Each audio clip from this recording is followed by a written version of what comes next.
I'm going to read a small paragraph from a letter written by Swami Virajananda.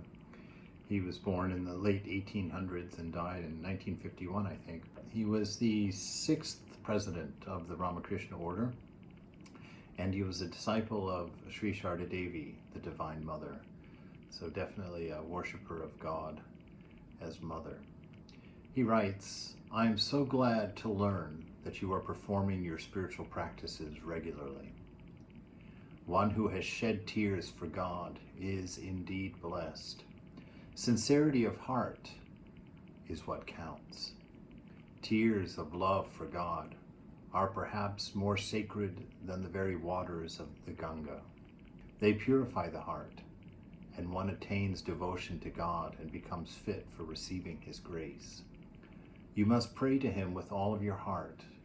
Keep Him in the innermost recesses of your heart and keep meditating on her.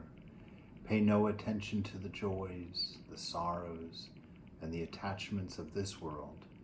Try to do only that which love for God grows in your heart.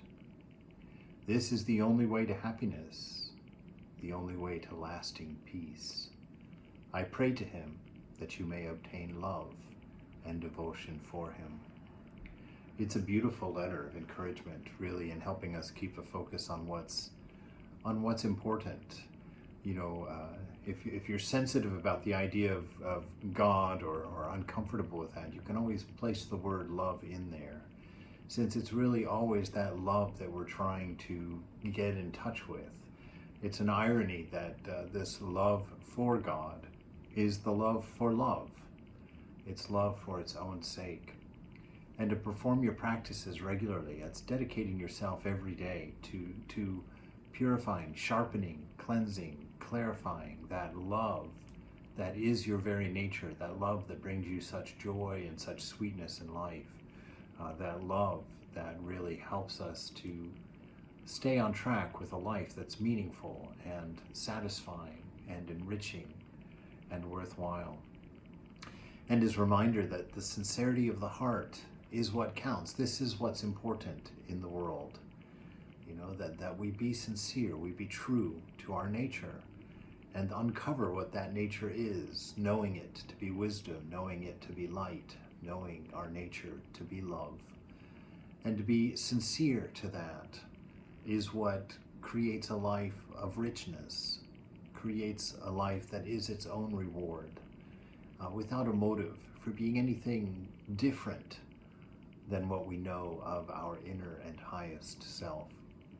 And he tells you not to be worried by all the changes of the world, not to what does he say, the joys and the sorrows and the attachments.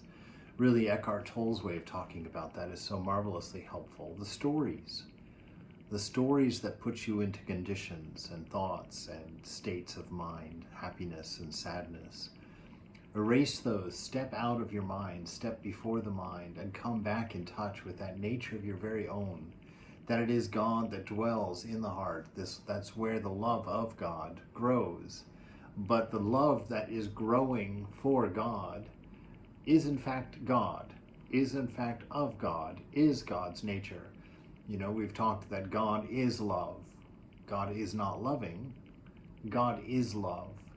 And so the reason that we grow and nurture that love for God in our hearts is because that's how we come to know God. Because that which is forming in the heart is really that which we're becoming aware of in the heart.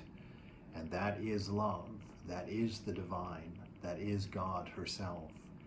And to be constantly in touch with that love, to not forget that love because of the stories of the day, the distractions of mind and body.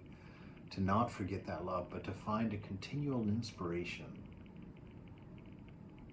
to be loving, to care, to push beyond our own boundaries in serving. It's a beautiful letter, a beautiful reminder about what's important.